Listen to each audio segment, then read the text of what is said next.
Bonjour. Votre billet, s'il vous plaît. Bonjour. Je suis vraiment désolé, mais j'ai malheureusement oublié mon sac sur le quai de la gare, et mon billet s'y trouve également. C'est embêtant. Mais sans preuve de paiement, je ne peux pas vous laisser voyager gratuitement. Je comprends tout à fait. Serait-il possible de m'aider à récupérer mon sac afin que je puisse présenter mon billet? Malheureusement, je suis le contrôleur ici, et je ne suis pas autorisé à quitter le train pour chercher votre sac. Comprenez-vous ma situation difficile? Y a-t-il quelqu'un d'autre à bord du train qui pourrait m'aider? Je comprends votre préoccupation, mais je ne peux pas solliciter l'aide d'autres passagers pour chercher votre sac. Effectivement. Y a-t-il un poste d'objet trouvé à la gare de destination où je pourrais signaler mon sac perdu et le récupérer plus tard? La gare de destination dispose d'un service d'objets trouvés. Vous pouvez vous y rendre et expliquer votre situation. Pourriez-vous me donner des indications sur la procédure à suivre une fois arrivé à la gare de destination pour récupérer mon sac? Une fois à la gare de destination, vous devrez vous rendre au bureau d'information pour signaler la perte de votre sac. Est-ce que le bureau d'information peut me donner des informations supplémentaires sur la façon de récupérer mon sac? Je suis vraiment préoccupé. Le bureau d'information vous fournira toutes les informations nécessaires pour retrouver votre sac. Assurez-vous de leur donner une description détaillée. Je ferai ça. Est-ce qu'il y a d'autres précautions que je devrais prendre pour éviter de telles situations à l'avenir? Pour éviter d'oublier vos affaires, assurez-vous de les garder toujours à portée de main et de vérifier que vous les avez avant de quitter un endroit. Merci pour vos conseils. Je ferai en sorte d'être plus attentif, VE, à l'avenir. Je suis reconnaissant pour votre assistance. De rien.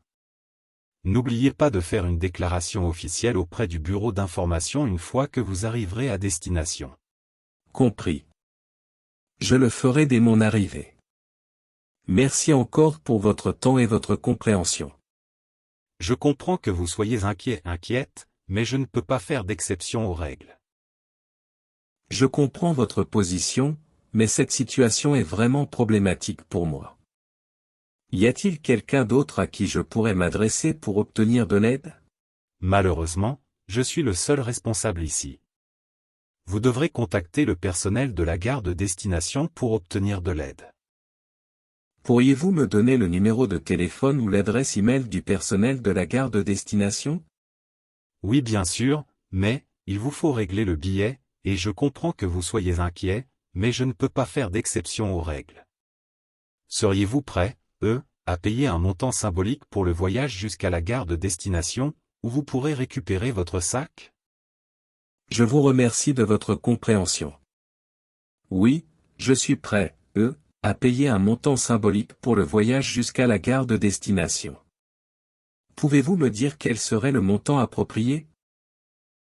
Je vous propose un montant de 50 €. Cela couvrira les frais de transport jusqu'à la gare de destination, où vous pourrez ensuite contacter le bureau d'information pour récupérer votre sac. Je suis d'accord avec cette proposition. Je suis prêt, à payer 50 € pour résoudre cette situation. Comment puis-je effectuer le paiement? Je vous remercie de votre coopération. Vous pouvez effectuer le paiement en espèces ou par carte à bord du train.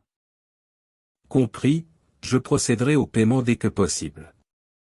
Je vous remercie sincèrement de votre compréhension et de votre volonté de trouver une solution. Je suis soulagé de savoir que je pourrai récupérer mon sac à la gare de destination. Je suis ravi d'avoir pu vous aider à trouver une solution. Votre satisfaction et votre tranquillité d'esprit sont importantes pour nous. Merci encore pour tout votre soutien. Je vais suivre vos conseils et je vous tiendrai au courant de la résolution de cette situation. Passez également une excellente journée. Merci à vous. Je reste à votre disposition si vous avez besoin d'aide supplémentaire. Prenez soin de vous et bon voyage. Merci, prenez également soin de vous. À bientôt. Maintenant on va commencer la 3e partie de l'examen, la monologue. Quel monologue vous avez choisi? Commencez s'il vous plaît. J'ai choisi de traiter le sujet numéro 3 avec le titre de Le covoiturage, pourquoi pas? Publié dans le journal 20 minutes. Dans cet article, l'écrivain aborde le sujet du covoiturage, c'est-à-dire, partage de la voiture pour faire le trajet. Selon l'écrivain, cette démarche porte plusieurs bienfaits non seulement pour l'économique, mais aussi pour l'écologique. Cependant, ce système ne peut pas gagner la popularité encore. Donc, dans mon expose, je vais partager les avantages et les inconvénients du covoiturage, avant de donner mon point de vue. Tout d'abord, parlons des avantages. On ne peut pas nier le fait que le covoiturage est économique. En fait, en partageant les frais de transport tels que l'essence et les péages, on peut réduire considérablement les coûts pour chaque participant. Par exemple, en partageant les frais de carburant avec les autres passagers, on peut économiser une somme importante chaque mois. Par ailleurs, un autre avantage majeur du covoiturage est sa contribution à la réduction de l'empreinte carbone. En effet, en regroupant les passagers dans un seul véhicule, le nombre de voitures sur les routes diminue, ce qui entraîne une diminution des émissions de gaz à effet de serre. En utilisant le covoiturage, on peut diminuer notre impact sur l'environnement en réduisant les émissions de CO2. De plus, ce ne serait pas injuste de dire que le covoiturage permet de gagner du temps. En partageant un véhicule avec d'autres personnes, on peut bénéficier des voies réservées au covoiturage, évitant ainsi les embouteillages et les retards. Cela permet d'arriver plus rapidement à destination, en évitant les tracas de la circulation. Passons maintenant aux inconvénients du covoiturage. Comme chaque médaille a deux côtés, de même cette méthode a aussi des points négatifs. Premièrement, la flexibilité peut être limitée.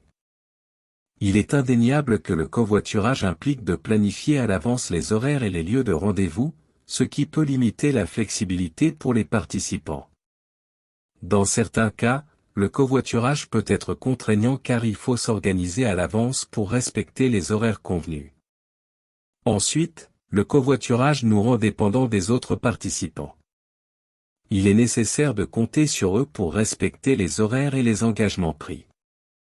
Si l'un des participants a un imprévu ou arrive en retard, cela peut affecter les autres participants et entraîner des désagréments. Enfin, le covoiturage peut manquer d'intimité. Voyager en partageant un espace restreint avec des personnes inconnues peut être inconfortable pour certains.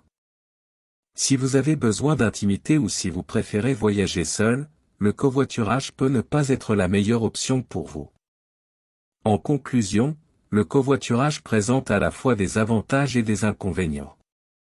Il est économique, respectueux de l'environnement et permet de gagner du temps. Cependant, il peut être contraignant en termes de flexibilité, dépendre des autres participants et manquer d'intimité. Il est important d'évaluer ces aspects en fonction de votre situation personnelle et de vos préférences avant de décider d'opter pour le covoiturage. Merci de votre attention.